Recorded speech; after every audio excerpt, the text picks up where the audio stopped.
In a highly unusual ruling, the California State Supreme Court declared this week that O.J. Simpson attorney Alan Dershowitz is, quote, one ugly bastard.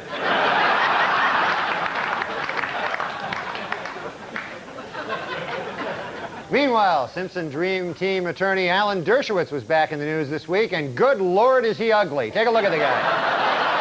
I mean, this is an ugly, ugly guy. No two ways about it. An ugly character. All right. It was reported this week that Simpson prosecutors Marcia Clark and Chris Darden often passed sexually explicit notes back and forth at the trial. Notes which discussed each other's, quote, turn-ons. And according to the notes, both Darden and Clark are turned on by the same freakish thing, Alan Dershowitz.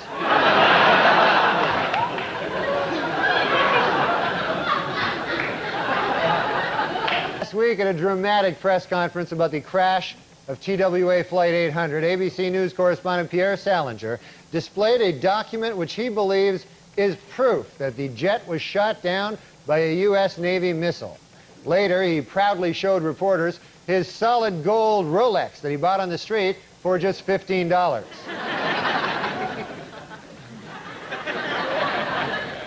That's one ugly bastard, isn't it?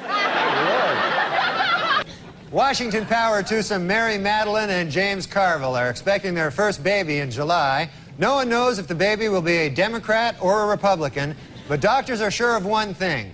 It will be weird looking.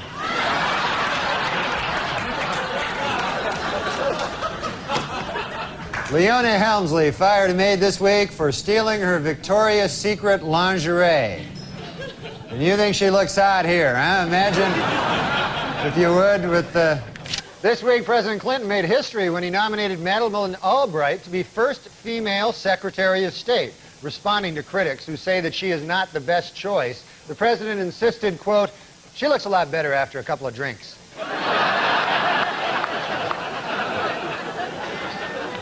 Meanwhile, Republican hopeful Phil Gramm says that Bob Dole should not get the nomination because he backed President Clinton's plan to send troops to Bosnia. Dole responded that Graham should not be nominated for president because, well, look at him. Take a gander at the fella.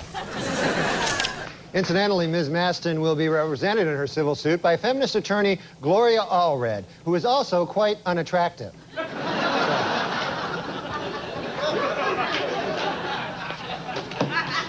No box of chocolates, that one. The most famous vineyard in France, Chateau Mouton Rothschild, has been getting complaints about a new wine label which features a sketch of a naked woman. It should be noted, however, that the sketch is of Sally Jessy Raphael.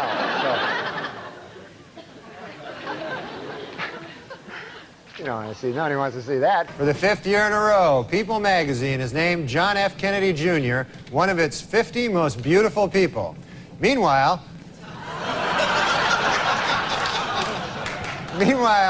Big Red Nose magazine has named Ted Kennedy one of its 50 faces most ravaged by drink.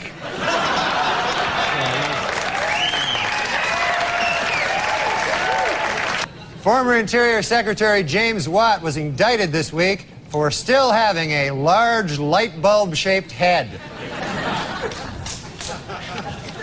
To discourage worship of the Dalai Lama, the Chinese government has banned all photos of the exiled Tibetan leader, except for this photo from the 70s. And filmmaker Ken Burns announced that following his baseball series, his next documentary project will be a 12-hour, 8-part history of the dorky haircut. The first deaf Miss America, Heather Whitestone, was crowned last week in Atlantic City. Although completely deaf, she is an expert lip reader. Personally, I don't think she's that pretty, you know. Not my cup of tea. According to an obscure 14th century law, British Army Captain James Hewitt could be hanged for having an affair with Princess Diana. The punishment for having sex with Princess Diana is death. The punishment for having sex with Princess Anne is having sex with Princess Anne. Senator Strom Thurmond, at 94, the oldest person ever to serve in Congress, has been hospitalized this week with a bout of the flu. Doctors who examined the senator thoroughly got kind of nauseous.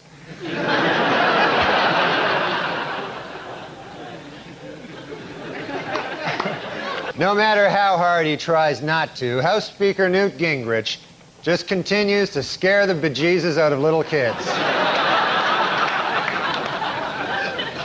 In a recent interview, tenor Luciano Pavarotti says that he is so in love with his new girlfriend that he likes to run nude on the beach with her. Read all about this in this month's issue of Things That Make Me Vomit.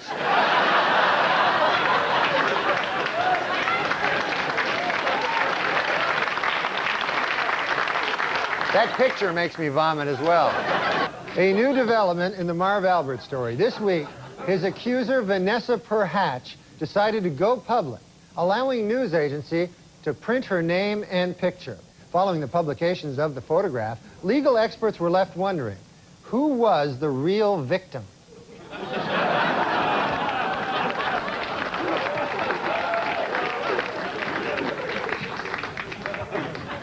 Not easy on the eye.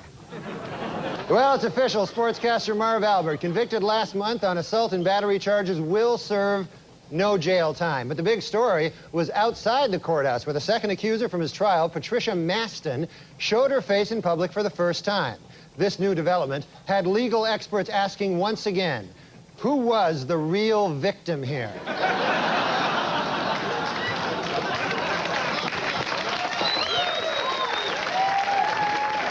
A celebrated Hollywood cosmetic surgeon whose clients include Michael Jackson, Phyllis Diller, and Joan Rivers has been accused of fondling patients while they were under anesthesia.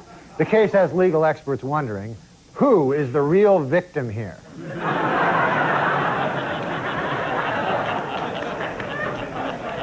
This week, a milestone in rock music. R.E.M. drummer Bill Berry has announced that he is quitting the band. Berry, who has been with R.E.M. for 17 years, says the decision to leave was entirely mutual between himself and his giant eyebrow. They talked it over and they decided it was best for both of them. An extremely rare albino lobster found recently in Maine will not end up on a dinner table, but will instead live out its days in a private aquarium. The lobster has already been flown from Casco Bay to Texas, where it will be lovingly cared for by rock legend Johnny Winter. Finally, in entertainment news, there are rumors that actor Don Johnson is dating 71-year-old San Francisco socialite Denise Hale. An observer who spotted the couple necking in a restaurant will have trouble getting an erection for the rest of his life. Well, finally, the Guinness Book of World Records announced this week that Gul Mohammed of New Delhi, at 22.8 inches tall, is the shortest man in the world to have Eddie Murphy's head.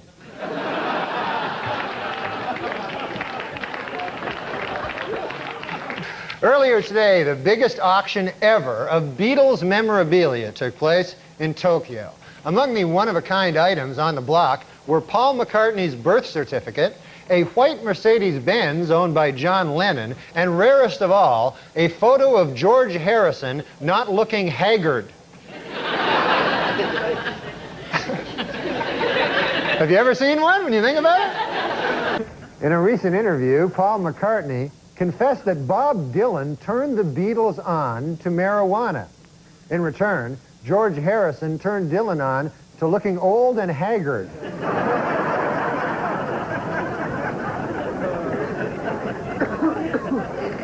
I've never seen a picture of George Harrison not haggard. He's somewhere, he's be-haggard. He's like beleaguered and haggard. Like he's haggard with a beleaguered Be-haggard? Yeah. I just want the new people. Oh, hey, guess what? There's a young girl that's middling attractive that swears a lot. Let's get her. What? Is that the new fucking thing? Yeah. Sarah Silverman, hysterical. Right. Who's funnier than her? Nobody. No, except dudes. But, Nobody. but I think she spawned these other ladies that they forget that she's funny, and they think the whole point is just to be semi-hot, attractive, and then talk about sucking cock. And you got to show shit. a lot of leg. You got to show a lot of leg with little skirts on, and then talk about sucking cock and manipulating balls with your hand and And it's hysterical. Bring back Phyllis Diller. Some ugly old bag. Rosemary. Rosemary. Those are the funny ladies. Wow. Whoa, that is old. The funny ladies always used to be ugly old bags. Yeah. Or Roseanne, you know what I mean? Let me ask you this, of all the people that you've ever interviewed over the years, how many people would you say you've interviewed? 40,000. 40,000. That's what they, yeah, figure 40 years, about 1,000 people a year. 40,000 guests. Now, who was the physically ugliest guest you ever encountered? The ugliest. Ugliest. The Elephant Man. You ever interviewed the Elephant Man? No, we tried, He was ugly. but we didn't do. We almost had Siamese twins once. Really? Didn't do them. You're saying Siamese twins are ugly. They were connected at the head. And that's That would not, have been difficult. not attractive to you? No. Would you marry a And then it's about to go down. We're here to stay and run this town. Bring in the heat, bring in the energy. We're the queens of the festival, can't you see? We're the queens of the festival, here to rule the stage. Dropping beats and make your body engage. From sunrise to sunset, we're taking it all. We're the festival queens standing tall. Ooh, yeah, ooh. From dawn till dusk, we command the crowd's gaze. Every beat, every rhyme sets our souls ablaze. With swagger and style, we own this domain. In the realm of music, we reign supreme, no chain. Feel the rhythm pulsating through your veins. Our verses ignite, fire never wane. With each lyric we spit, each move we make, we carve our legacy, leaving jaws to quake. We're the queens of the festival, here to rule the stage. Dropping beats and make your body engage. From sunrise to sunset, we're taking it all. We're the festival queens standing tall. Ooh, I get it. Ooh. No crown needed, our all's the crown jewel in the kingdom of sound. We never play the fool with beats as our scepters and rhymes as our decree. We're the sovereigns of rhythm for all to see.